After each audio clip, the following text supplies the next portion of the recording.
En el nombre de Allah, el misericordioso, el compasivo, que la paz y la misericordia del profeta Muhammad sea con su familia y seguidores hasta el día final. Assalamu alaikum wa rahmatullahi wa barakatuh. ¿Qué tal, hermanos y hermanas? Alhamdulillah, estamos nuevamente pues en esta clase, que espero que sea de beneficio para todos, inshallah. En lo que se conectan, vamos a esperar vamos a ver si hay alguien más. Por mientras voy a compartir en las redes la publicación para que más personas puedan verlo, inshallah.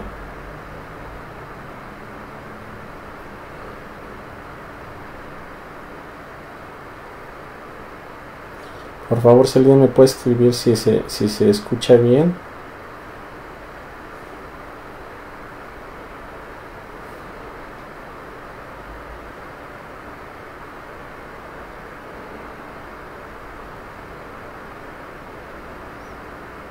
Vamos a empezar hoy con la tercera parte de los derechos del Señor sobre sus siervos.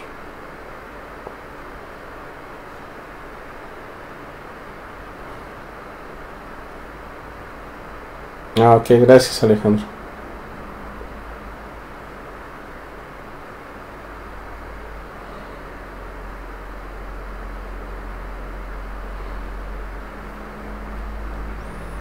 Ok. Bueno, sí, esto era lo que me interesaba.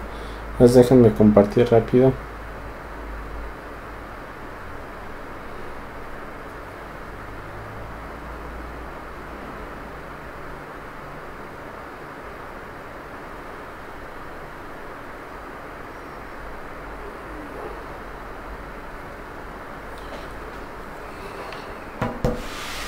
Ok.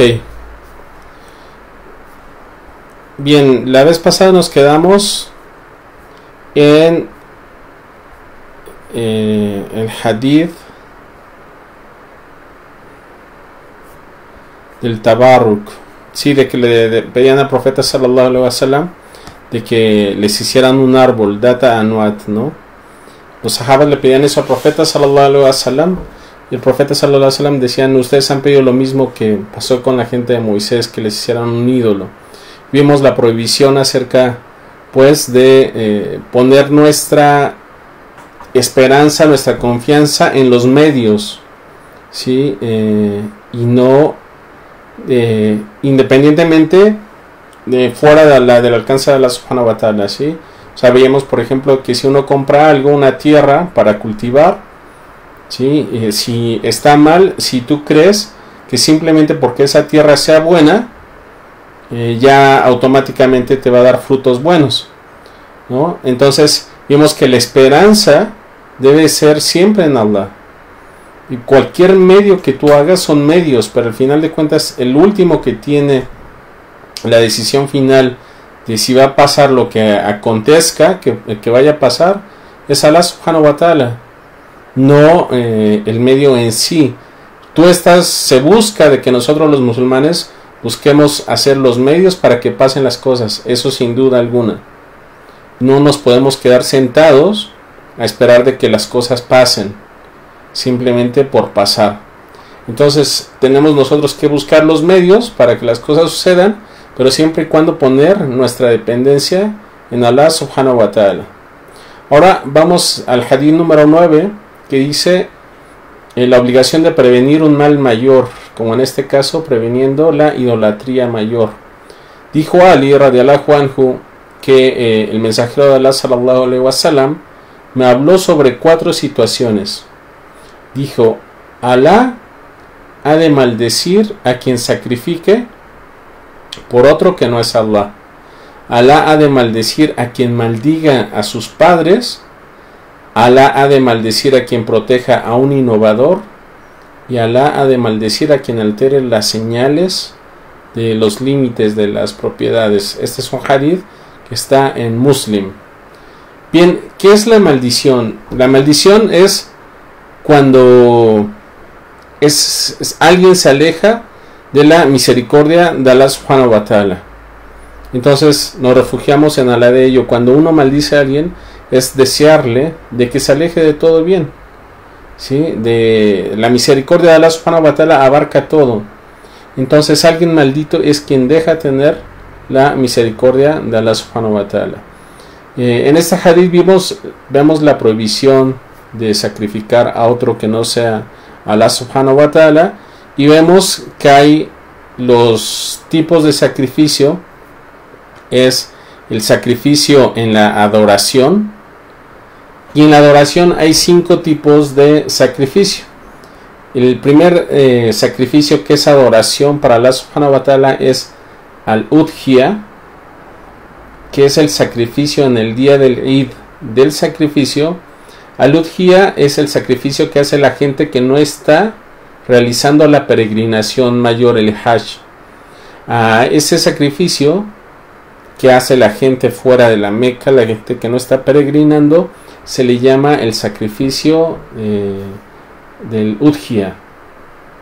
Está el sacrificio de el Hadi, que es el sacrificio de la peregrinación para aquellas personas que hacen el Hajj, que es en la modalidad Tamattu, hacen un sacrificio, pero ese es el sacrificio de la gente que está realizando la peregrinación mayor, también en los días de esta peregrinación mayor. Tenemos el sacrificio de la Akika, que es el que se hace cuando nace un bebé. Quien tiene un hijo sacrifica ya sea 1 o 2 borregos.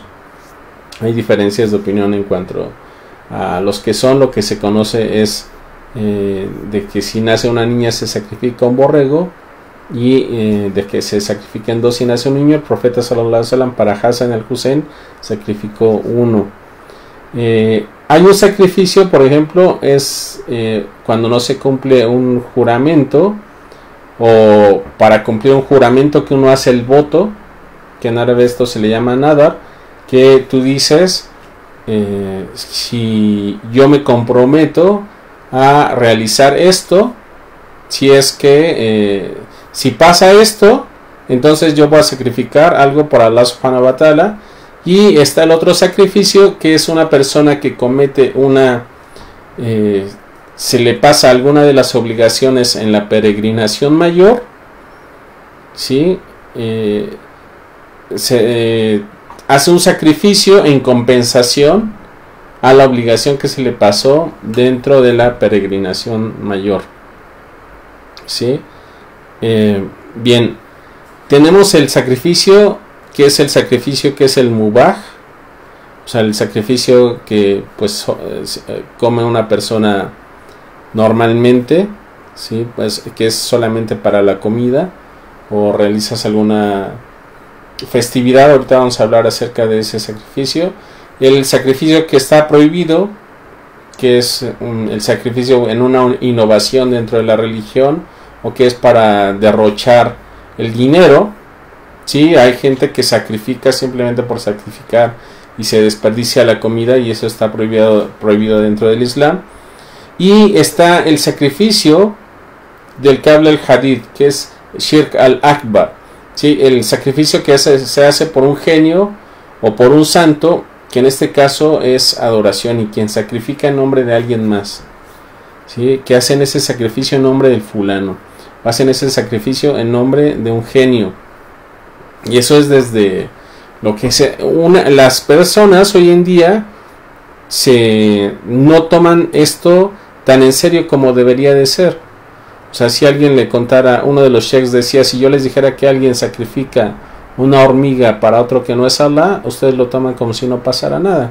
Pero si les dijeran, esta persona mató a fulano o a mengano, entonces lo tomarían como algo tan grande, que es más grave el shirk, la idolatría, frente a todos los pecados fuera del Islam. No quiero decir con esto que esos no sean graves, son gravísimos, pero sin duda alguna la idolatría es el único pecado que Allah subhanahu wa ta'ala no perdona.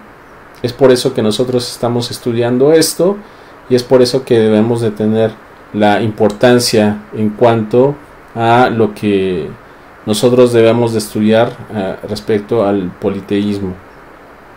Entonces, ahora vamos a hablar acerca del sacrificio, que es comer la comida de la gente del libro en respecto a si han sacrificado para sus fiestas, para sus iglesias en nombre de Jesús, ¿no? Por ejemplo, hay prohibición en la escuela Hanafi, Shafi'i, y es algo reconocido en el madhab del Imam Ahmed.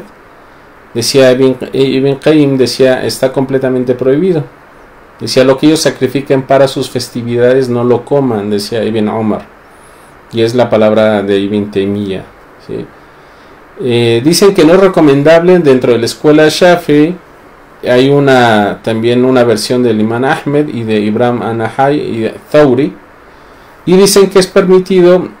Una de las opiniones de la escuela Hanbali, Ata, Shabi, de Faqih de Sham, Al-Awzai, Layth y Abu Darda, le escribieron a Omar sobre un grupo que leían la Torah y les habían mandado carne, y le preguntaron sobre la carne, y él dijo que esa era carne considerada carne de la gente del libro, ¿sí? En una festividad les habían mandado carne y dijo, sí, es considerada de la gente del libro. Entonces, en esto vemos que la recomendación de la mayoría de los sabios es de que para las festividades uno puede aceptar regalos o de la otra comida, pero si es sacrificada, en este caso específicamente carne, pues es prohibido. Eso pues acaban de pasar las festividades navideñas. Por lo regular yo no conozco que la gente sacrifique en nombre para su festividad algo. Sí cocinan y demás, pero es algo que ya está, ya lo tienen sacrificado desde antes, no lo sacrifican. Habrá lados donde lo haga, pero en este caso se habla para la gente que lo haya hecho específicamente ese sacrificio por esa festividad. En el hadith vemos pues la gravedad de maldecir a los padres, ¿no? Sin duda alguna la desobediencia a los padres es muy muy grave, y se dice, ¿no?, dentro de las leyes en el Islam, en el Corán, cuando se menciona algo junto a otra cosa, quiere decir de que está en igualdades de circunstancias, ¿no? Por eso es que se mencionan al lado, ¿sí? Wa aqimu salata wa atu zakat, ¿sí? Y establezcan la oración y den el zakat. Entonces aquí, por ejemplo, el profeta sallallahu alaihi wasallam menciona cosas gravísimas. Dice, Allah ha de maldecir a quien sacrifica a otro para otro que no es Allah. Quien maldiga a sus padres, quien proteja a un innovador y quien altere las señales, ¿no? Entonces aquí vemos la peligrosidad de el desobedecer a los padres, y más que nada maldecirlos, y tener cuidado de la súplica de los padres en contra de sus hijos. Para todos los que son padres, deben de tener mucho cuidado en enojarse con los niños o con sus hijos y tratar de evitar las súplicas en contra de ellos, porque son respondidas. Dijo el profeta sallallahu alaihi wasallam, ¿no?, que las súplicas del oprimido son respondidas, y las súplicas de los padres para sus hijos. Y hay hadices donde se menciona que en lugar que dice para sus hijos, que dice en contra de sus hijos. Entonces uno debe de tener cuidado. Precisamente estaba leyendo acerca de la educación de los padres, cómo es que debe de aconsejar a sus hijos, o de advertirles, de ayudarles. Y los ulema dicen que un papá no debe de castigar o de aconsejar a su hijo enojado. ¿Sí? Por ejemplo, están los hadices del profeta sallallahu alaihi wasallam, que dijo que uno incitará a sus hijos a hacer la oración desde los 7 hasta los 10 años. Ya en los 10 años uno debe de ser más rígido en la enseñanza. Pero hay muchos papás que en la cólera tratan de educar a sus hijos, y en este caso uno debe de evitar tratar de amonestar a los hijos enojado. Si te gana la cólera y al estar enojado y tú crees de que el Islam te permite el maltrato a los niños, estás equivocado. Entonces nosotros ahorita, con este tiempo de la pandemia, donde mucha gente tiene problemas económicos, donde hay problemas pues de todo tipo, ¿sí? Si la gente no puede salir de sus casas, no puede salir a distraerse, no tiene los medios para hacerlo, no puedes, tienes que estar encerrado, los niños no van a la escuela, si las dificultades económicas, si de por sí antes son muy malas, en países como México, pues imagínense también en otros lados. Entonces uno debe tener mucha inteligencia emocional y nosotros debemos de tratar de aplicar el Islam a nuestras vidas para aquello que nos beneficie realmente en nuestra vida cotidiana. Entonces Alá en el Corán dice que no le digas uf a tus padres. El decirles uf es lo mínimo. O sea, Allah subhanahu wa ta'ala utiliza esa palabra uf porque no hay algo menos, no hay algo menor con el que tú le puedas decir a tus padres, ¿sí? Entonces, con mayor razón el decirles, el empezar a discutirles, el empezar a insultarlos o hablarles de mala manera es algo peor. Entonces, nosotros debemos de fijarnos cómo es que nosotros nos comportamos con nuestros padres, y algo en lo que nos debemos de fijar mucho, ¿sí?, es nuestro comportamiento con ellos. Recordemos que todas las cosas que nosotros hacemos es por Allah subhanahu wa ta'ala. Muchas veces la gente te dice que tú te comportas o que se comporta con alguien de tal manera porque esa persona se comporta así conmigo. O sea, muchos dicen, es que yo me comporto con mi padre porque realmente él se merece que me comporte así, o con mi mamá,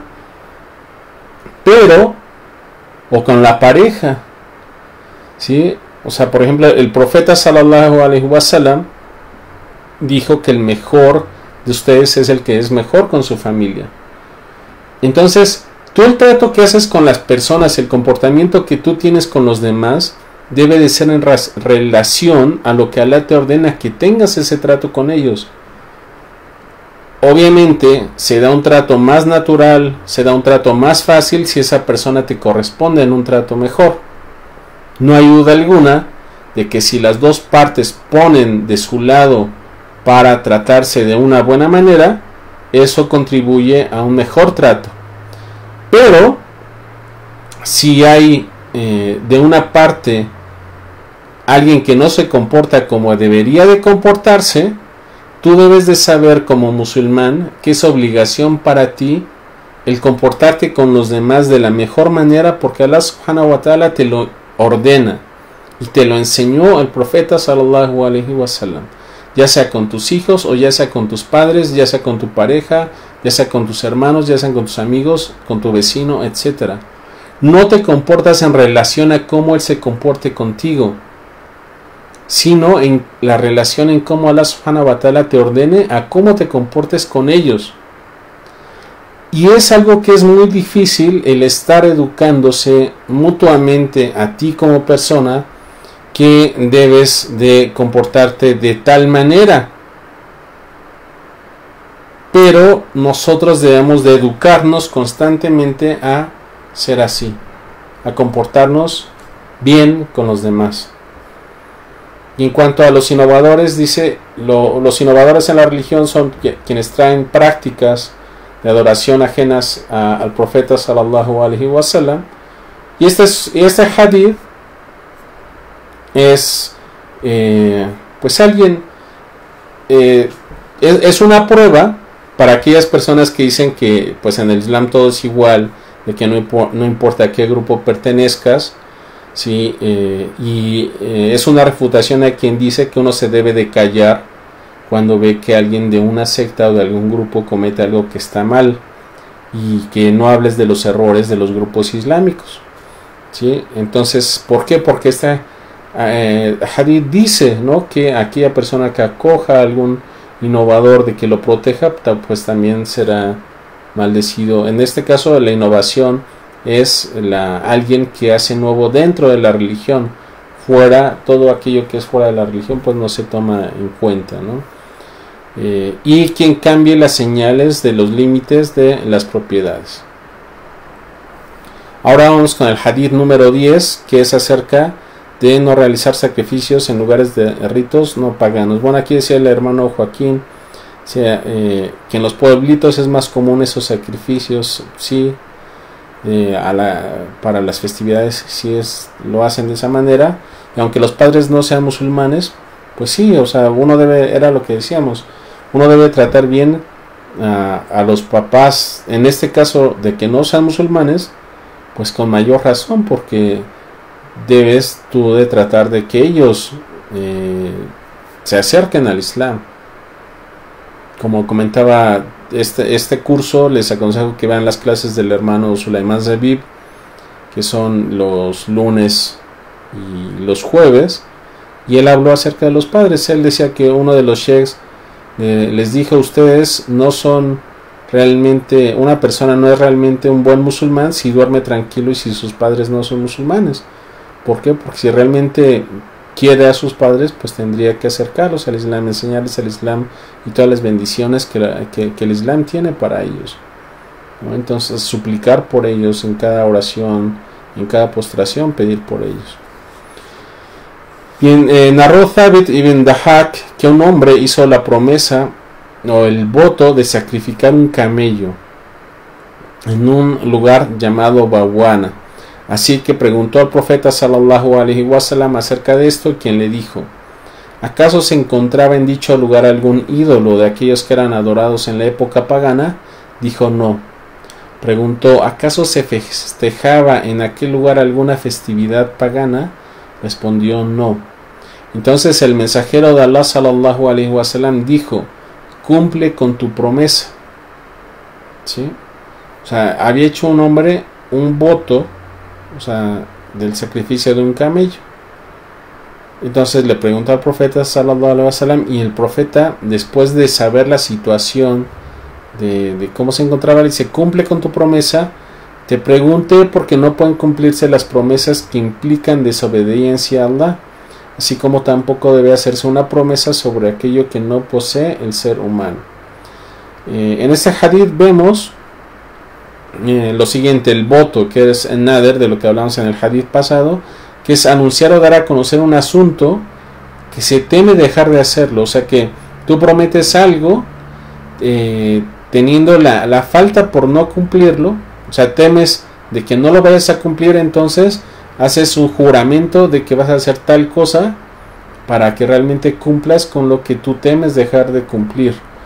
Y es que el siervo se obligue en un asiento, se pone una autocondición, ¿no? Entonces hay dos tipos de votos, que es el hacerlo por una buena obra, pero el profeta sallallahu alaihi wasallam dijo: ciertamente las promesas no le acercan al hijo de Adán nada que Allah subhanahu wa ta'ala no haya decretado para él.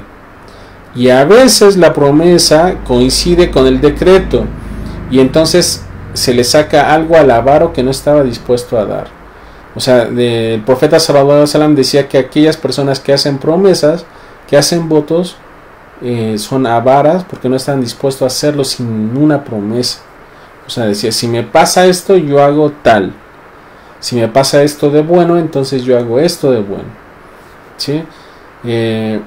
No se puede hacer un voto en algo que es desobediencia a Allah subhanahu wa ta'ala.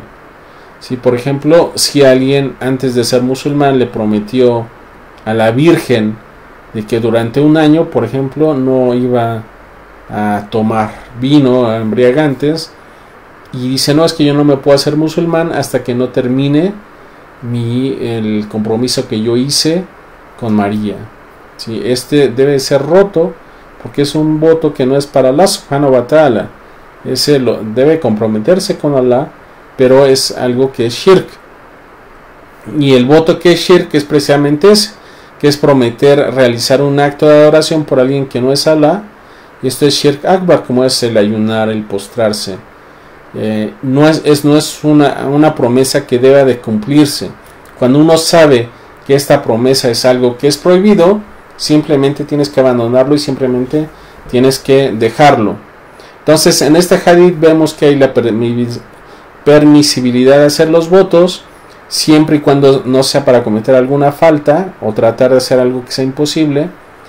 Vemos cómo el profeta sallallahu alaihi wasallam pedía más datos a su compañero para responderle la pregunta de la mejor manera, sin antes pedirle todos los datos en cuestión. Este es otro recordatorio para que los sabios tomen en cuenta de que cuando uno les hace una pregunta, uno tiene que tener los más datos posibles para responder. Muchos nuevos musulmanes o muchas personas en el Islam que no saben cuáles son los modales de las preguntas y de quién contestar, o sea, quiénes son las personas que pueden contestar las preguntas, pues es un error gravísimo que tú preguntes en un grupo del Islam cómo se hace tal cosa o cuál es el juicio islámico de esto, porque no sabes quién está en el grupo y quién es la persona que ha estudiado para poder responderte. Es como si hicieras una pregunta de medicina, ¿con qué me curo tal cosa? Si tú estás enfermo, pues tú vas con el doctor, vas con alguien que ha estudiado y es quien te puede ayudar a la dolencia que tienes. Entonces, desde el punto de vista islámico, pues también hay personas a las que se les hace preguntas y uno sin terminar de hacer la pregunta ya te están dando la respuesta. Sin antes cuestionar, o sea, los sabios, cuando tú les haces una pregunta, dicen de dónde eres, te preguntan todo lo relacionado al ambiente donde vives, que esté relacionado al tema que le estás preguntando y el por qué. Entonces, esto también es una manera de que vemos de que muchas veces hay gente que solamente copia las fatuas de un lado al otro y trata de aplicar lo que ve en una fatua, aplicarlo en su vida personal, y esto está mal. ¿Sí? Siempre que tú puedas, en todas las circunstancias que tú puedas, es mejor que tú le preguntes a alguien en aquello que tengas duda, a alguien que sepa dentro de la religión para que te pueda responder. ¿Sí? Está la prohibición de realizar actos de adoración en lugares donde se desobedece a Allah subhanahu wa ta'ala. Se puede realizar, por ejemplo, en este caso, se puede rezar en una iglesia. Bukhari, en su comentario de Ibn Abbas, dijo: no hay inconveniente rezar en una iglesia de Ibn Abbas, a excepción de que haya ídolos. En la escuela de Malik y también la escuela Hanbali decían que es desaconsejable por las imágenes. Al-Ausai, Anahai, Sha'bi, Ata ibn Sirin, Al-Hasan dicen que es permitido, pero siempre y cuando si hay imágenes, lo mejor es no hacerlo, alejarse de donde están las imágenes. En América Latina tenemos, pues, la mayoría de las iglesias hay imágenes, entonces uno puede rezar dentro de una iglesia siempre y cuando se aleje, que no es el lugar donde no haya imágenes. Respecto a las festividades, pues nosotros tenemos las festividades islámicas, ¿no? Tenemos el Eid al-Fitr, al Eid al-Adha. Nosotros solamente en el Islam tenemos dos festividades, el Eid al-Adha y el Eid al-Fitr. El Eid al-Adha es el sacrificio donde se hace la peregrinación mayor, la gente que no que es en remembranza al suceso de Abraham, el profeta Abraham alayhi salam, con su hijo Ismail, y nosotros los musulmanes fuera de la peregrinación se hace la festividad del sacrificio, que es en números determinados días del año, y tenemos la celebración del final de Ramadán. Esas son las únicas dos festividades que tenemos. Hay quienes festejan lo que es el Maulid, que es el nacimiento del profeta, quienes festejan lo que es la ascensión del profeta sallallahu alaihi wasallam al cielo, que es al Isra o al Mi'raj, y esas son festividades que el profeta sallallahu alaihi wasallam o sus compañeros o los seguidores de sus compañeros no realizaron. Son festividades que están fuera de la legislación islámica, por lo tanto no se consideran como festividades legales desde el punto de vista de la Sharia, que uno deba de celebrarlas. Dijo Ibn Rajab que Eid al-Adha y al-Fitr son las festividades del año, y el Yuma es la de la semana, el viernes, ¿no? Entonces, el asistir o el celebrar festividades religiosas de los no musulmanes, por el ijma, por el consenso de los musulmanes, pues no es permitido. Hay festividades que no tienen connotaciones religiosas, por ejemplo una boda o un día nacional, ¿no?, de determinado país.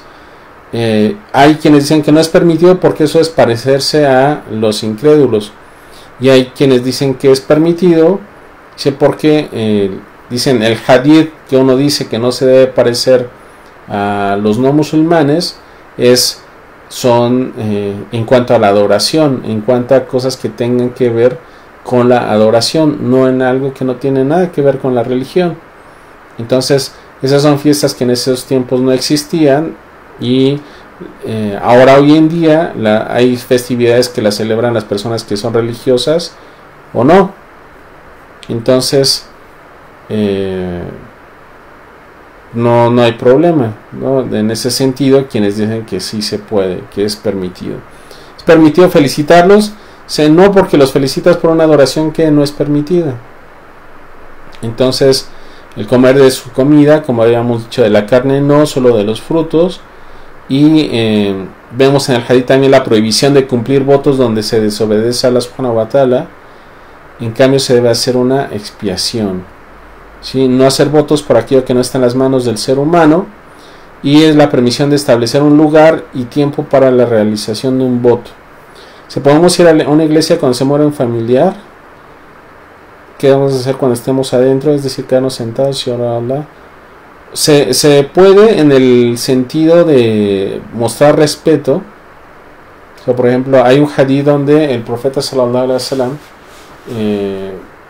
pasó un féretro, ¿sí? Entonces el profeta sallallahu alaihi wasallam se levantó y sus compañeros le dijeron, esa era una persona judía, y el profeta sallallahu alaihi wasallam dijo, ¿y acaso no es un alma? ¿Acaso no era un ser humano?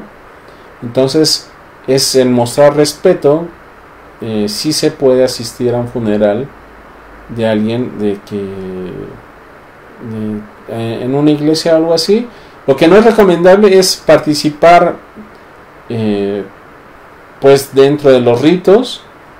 En este caso yo lo que le recomendaría, si es que va, pues estar hasta atrás, porque en medio, por ejemplo, en la iglesia uno se para, uno se sienta, hay veces que se hincan, y yo creo, por la experiencia que he tenido, y a mí me llegó a pasar, que la gente te ve más mal, en este caso tu familia te ve más mal de que estés con ellos y todos, por ejemplo, se sienten o se hinquen y tú te quedes parado.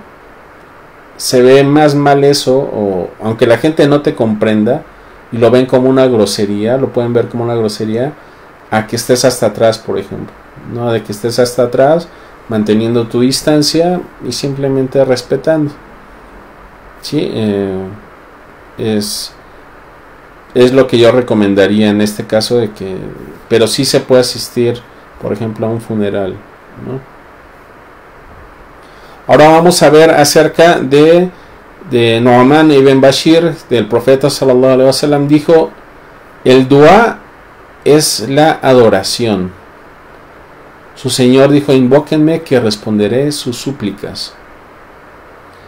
Y en el dua es adoración porque en la súplica hay sinceridad, hay entrega, hay fe, hay humildad. A Allah subhanahu wa ta'ala le gusta que se le pida. Sí, es por ello que ordena a sus siervos que le pidan. Y el profeta sallallahu alaihi wasallam nos enseñó diversos tipos de súplicas. Nosotros como musulmanes no debemos de desestimar la importancia de la súplica. El dua es la adoración, a dua wal ibada, ¿sí? La súplica es la adoración, como dijo el profeta sallallahu alaihi wasallam. Entonces, fíjense, aquí ad-dua wal ibada, ¿no? Sí es así. Waqala rabbukum ad'uni astajib lakum, dijo: pídanme que yo les concederé. Entonces, nosotros no debemos de dejar al lado ese medio que Allah subhanahu wa ta'ala nos da. Y el dua se divide en dos. Hay algo que se llama dua al-ibada y el dua al-masala. Dua al-ibada es toda la adoración que el siervo hace. La adoración se le llama dua. ¿Por qué? A la oración, a la sadaqa, el zakat, el ayuno, es dua. Porque es un medio que tú utilizas para acercarte al bien de Allah subhanahu wa ta'ala.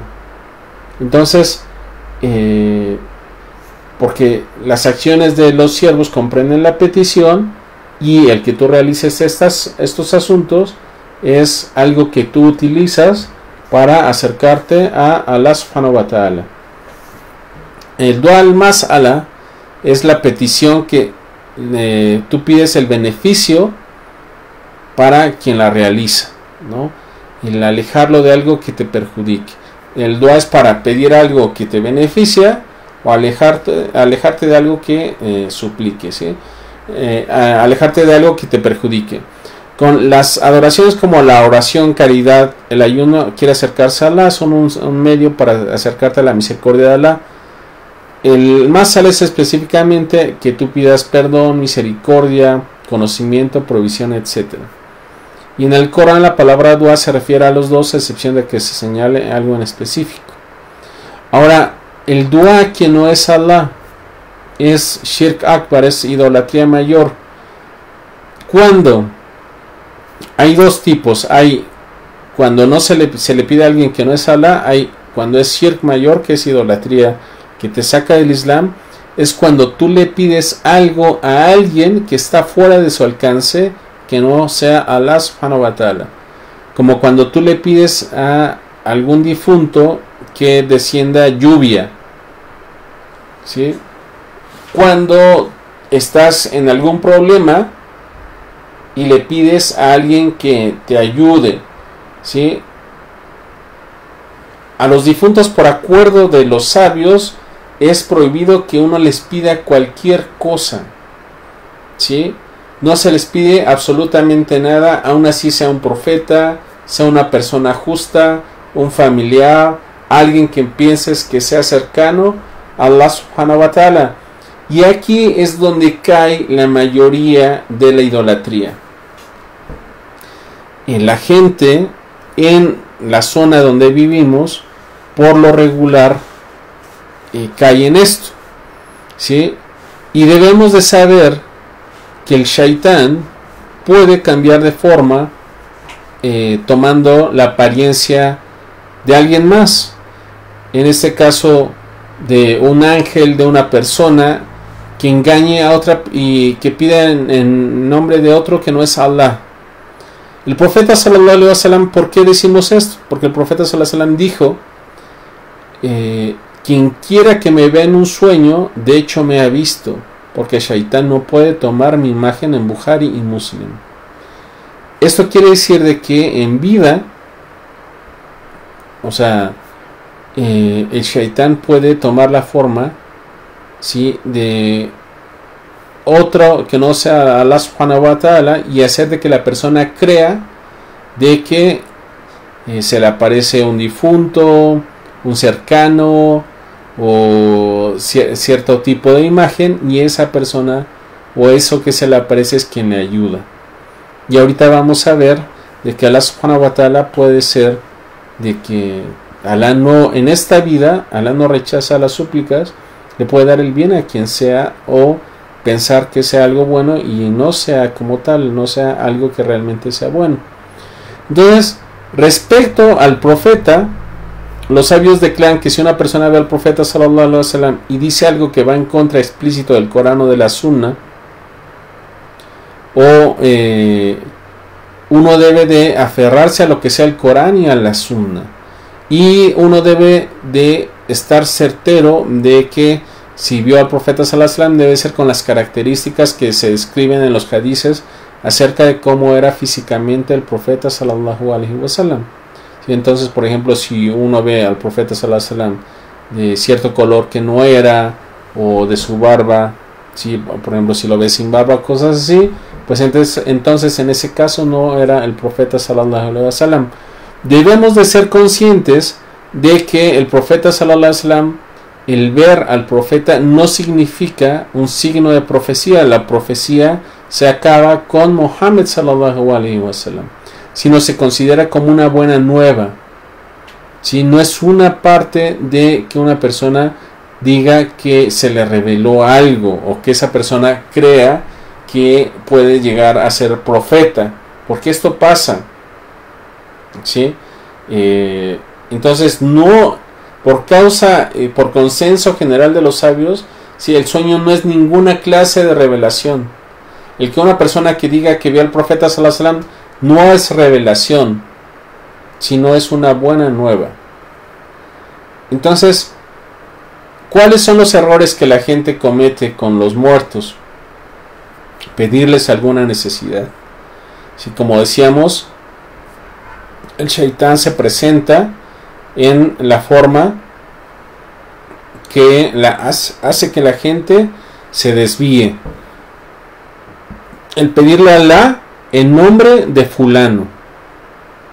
Sí, o sea que dice, no le pide a fulanito de tal o a un santo, etcétera, a un profeta, sino dice, en nombre de fulano te pido a Allah. El creer, lamentablemente también hay gente que cree que el suplicar en ciertas tumbas puede ser mejor que el suplicar en la mezquita.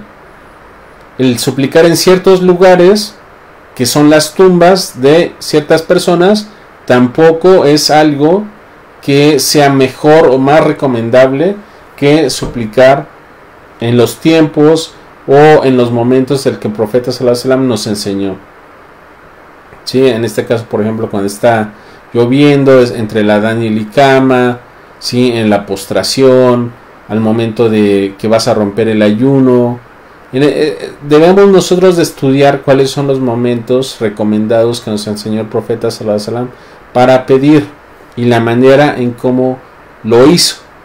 Ahora, pedirle a alguien que sí puede cumplirlo, esto es pedirle a alguien, pedirle algo a alguien que no es Allah subhanahu wa ta'ala, que sí te puede cumplir, aquí no hay problema. ¿Sí?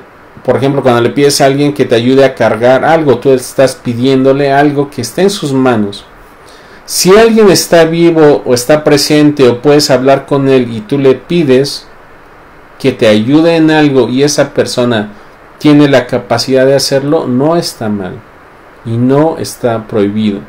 Y es lo que hacían los sahabas, los compañeros del profeta, la paz y la misericordia le hacían con él en su tiempo. Ahora, aquí viene el tema que es muy importante. Y esto me parece que es de lo más importante de la clase, de las cosas más importantes que vamos a ver hoy.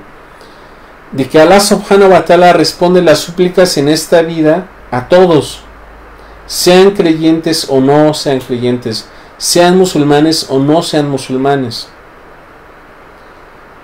Dice Allah en el Corán, en su traducción en español, a todos en esta vida se les concederá de los favores de tu Señor, a los unos y a los otros, sus favores no les son vedados a nadie.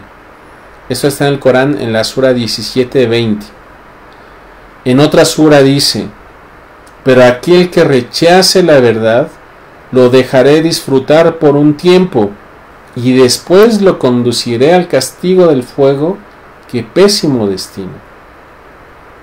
¿Por qué es importante? Porque no todo aquel que se le responda a su súplica es porque Alá, no es una señal de que Alá esté complacido de él, o de que lo ame, o de que le agrade lo que esta persona haga. Porque en este mundo Allah subhanahu wa ta'ala le da al obediente y al desobediente, al creyente y al no creyente. Por lo tanto, el que una persona le pida a alguien que no es Alá y comete faltas y piensa que Alá esté complacido con ella, es de esas personas de las que viven en un engaño. Lamentablemente vemos que hay personas que cometen idolatría y que piensan que les está yendo bien en esta vida porque tienen provisión, porque no tienen problemas, porque Alá les ha dado cosas que para ellos ven que son bendiciones, pero no necesariamente es así, ¿sí? Dice Alá en el Corán: cuando olvidaron lo que les ocurrió a quienes les precedieron, la miseria y las enfermedades que les azotaron, si cuando olvidaron lo que les ocurrió a quienes los precedieron, se les abrió las puertas de la fortuna. O sea, aquí Allah subhanahu wa ta'ala habla de gente que se les abrió las puertas de la fortuna. Y cuando estuvieron felices con lo que tenían, los sorprendí con el castigo. Y después fueron presas de la desesperación. Esto viene en la sura 6, número 44. Aquí Allah subhanahu wa ta'ala decía que la gente tenía fortuna, tenía abasto, pero después los sorprendió con el castigo y cayeron en la desesperación. Entonces mucha gente cree que el pedirle a alguien que no sea Allah puede ser que eso sea la causa de la fortuna, de la abundancia, de las cosas que tengan esta vida, y eso es un engaño. Eso es un engaño. Toda la gente que lea la Biblia, en este caso el mensaje de los profetas anteriores, ninguno de ellos utilizó un intercesor para llegar a Allah subhanahu wa ta'ala. Nadie tomó un intercesor, y no hay algo en específico, a detalle tan claro, que diga que ellos utilizaron un intercesor para llegar a Allah subhanahu wa ta'ala. ¿Sí? Jesús le pidió a Allah, Moisés le pidió a Allah, Adán le pidió a Allah, Abraham le pidió a Allah, David, Salomón, el profeta Muhammad sallallahu alaihi wasallam, todos le pidieron a Allah. Lamentablemente hoy hay muchos musulmanes que tratan de tomar también como intercesor al profeta Muhammad sallallahu alaihi wasallam ahora, ¿sí? No, ahorita vamos a hablar acerca de ese tema más a fondo. Entonces, la súplica puede ser adoración por la que la persona sea recompensada, por la que sea respondida, o algo en lo que esté mal y sea la persona castigada por ello, que se disminuya su bien, porque uno no sabe qué es lo que le deparará en la próxima vida. O sea, nosotros nos debemos de preocupar por lo que vaya a pasar después. Y si vemos que alguien pide a alguien que no sea Allah y le está yendo bien, es una prueba para esa persona, mas nosotros no nos debemos de desanimar o pensar de que realmente eso está cumpliendo con las expectativas, o que realmente que la persona que está cometiendo shirk Allah o se le está dando, ese es un engaño. Entonces nosotros debemos de poner siempre nuestra confianza en Allah subhanahu wa ta'ala, de que Él es el que sabe lo que es bueno para nosotros y lo que está mal. Y es por eso que es muy importante esta clase, porque debemos de estudiar más acerca de por qué los modales, como les decía, que tenemos que tener para la súplica, que hacía el profeta sallallahu alaihi wasallam, los momentos, ¿sí? Los tipos de súplica que hacía el profeta sallallahu alaihi wasallam, las súplicas que hacía el día, en la noche, ¿sí? a sus nietos, por ejemplo, ¿sí? A sus familiares. Todo esto es dentro del conocimiento del musulmán que el profeta sallallahu alaihi wasallam nos enseñó, y tenemos que estudiar para conocerlo, porque es lo más importante que tenemos en nuestra vida. Ahora, refutación de argumentos de algunas sectas respecto a este tema. El pedirle a alguien que no es Alá no es adorarle. O sea, dice, no, el que tú le pidas a alguien que no es Alá no lo estás adorando, ¿sí? Es por consenso de los sabios, la súplica es adoración. Y el hadith es una evidencia del tema.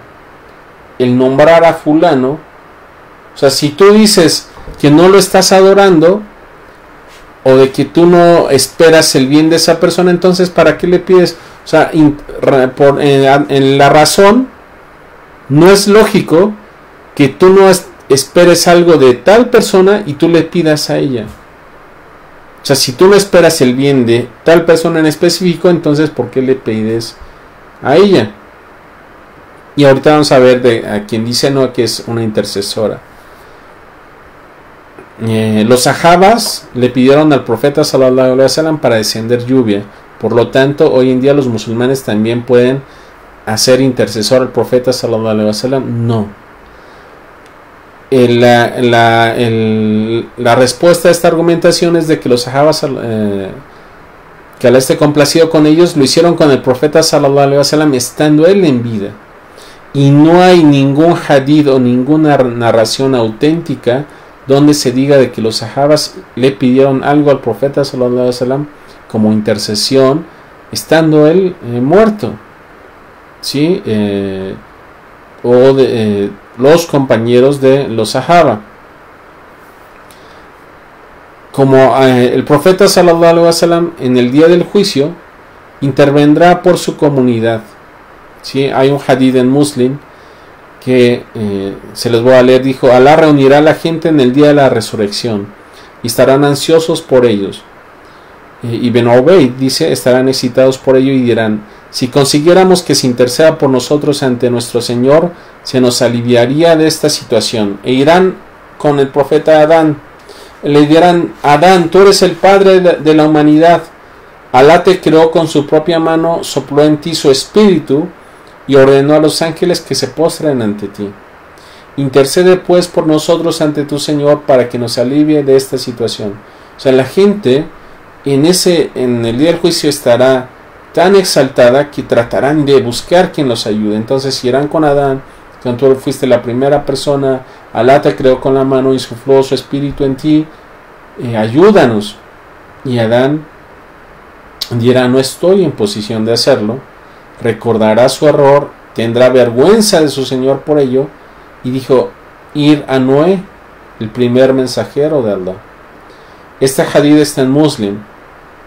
Irán a Noé alayhi salam, y dijo, él va a decir también, la gente va a ir con Noé para pedir su intercesión en el día del juicio.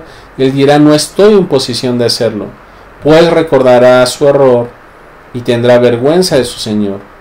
Entonces irán a Abraham, él va a decir: ir a Abraham, vayan a Abraham, al que Alá tomó como amigo. Entonces irán a Abraham y él dirá: no estoy en posición de hacerlo, recordará su error, tendrá vergüenza de su Señor y dirá: vayan con Moisés, que él se le dio la Torah. Irán a Moisés y él dirá: no estoy en posición de hacerlo, le recordará su error, tendrá vergüenza de su Señor por ello, y les dirán: ir a Jesús, él es el Espíritu de Allah, su palabra. Irán a Jesús, el Espíritu de Allah y su palabra, y él dirá: no estoy en posición de hacerlo, pero vayan con Muhammad, un siervo al que se le han perdonado sus pecados antes y después. Y el profeta sallallahu alaihi wasallam en otro hadith aparte de este dice que todos los profetas en vida tenían una súplica resguardada para suplicar a Allah subhanahu wa ta'ala, que todos la utilizaron excepto él. Él la reservó para hacerla por su comunidad en el día del juicio. Entonces él dice: vendrán a mí y pediré permiso a mi Señor, que me será concedido. Cuando lo vea, caeré prosternado, y ahí estaré el tiempo que él quiera. Entonces dirá Muhammad: levanta tu cabeza, habla y serás escuchado, pide y te será concedido, intercede y tu intercesión será aceptada. Entonces levantaré mi cabeza, alabaré a mi Señor con una alabanza que él me enseñará. Luego intercederé, pero se me pondrá un límite, y los sacaré del fuego y los haré entrar al paraíso. Luego volveré, caeré posternado, y allí estaré el tiempo que él quiera, y luego me dirá: levanta tu cabeza, Muhammad, habla, serás escuchado, pides, te será concedido. Y dijo el narrador, y sigue, ¿no? Si no recuerdo si a la tercera o cuarta vez entonces dije: Señor mío, no han quedado en el fuego sino aquellos sentenciados por el Corán o los eternamente condenados. Es decir, Qatada dijo: los condenados eternamente, en un hadith de Muslim. Aquí la prueba es de que precisamente esto también es, en el día del juicio, ¿sí? No en esta vida. Uno no puede pedirle en esta vida al profeta sallallahu alaihi wasallam que sea intercesor para nosotros si es que tenemos algún problema. A ningún profeta, a nadie, ningún familiar. Y Si te dicen, no, es que nosotros no adoramos, no los estamos adorando, sino lo que queremos es acercarnos a Allah subhanahu wa ta'ala. Lo que queremos es que nos acerquen a Dios. Y Allah refuta esto. O sea, fíjense, dicen, es que nosotros no somos dignos o queremos que nos acerquen a Allah. O no de que Allah no nos va a escuchar a nosotros, no porque Allah no puede, sino dice nosotros no somos dignos. Esto es lo que hacían los idólatras en el tiempo del profeta, y Allah refuta esta argumentación. El Corán dice: adoran en vez de Dios lo que no puede perjudicarles ni beneficiarles, y dicen: estos son nuestros intercesores ante Dios. Aquí dice que los adoran. O sea, que el hacer eso, el tomar a alguien como intercesor, lo estás adorando. Dios dice en el Corán que aquella persona que toma algún intercesor, que cree que esa persona los va a acercar a Dios, para Dios es su adoración. Diles, continúa el aya, ¿acaso pretenden informarle a Dios algo que suceda en los cielos o en la tierra que Él no sepa?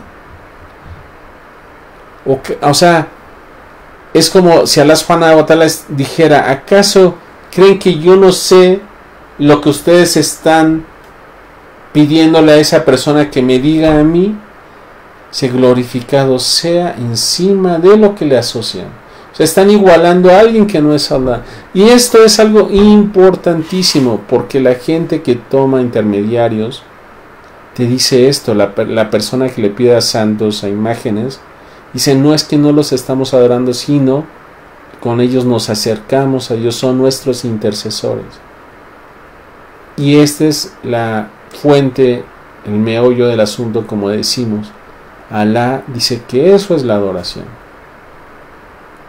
porque están haciendo algo que a Allah le gusta que tú hagas, que es el pedirle, que es el invocarle. Por lo tanto,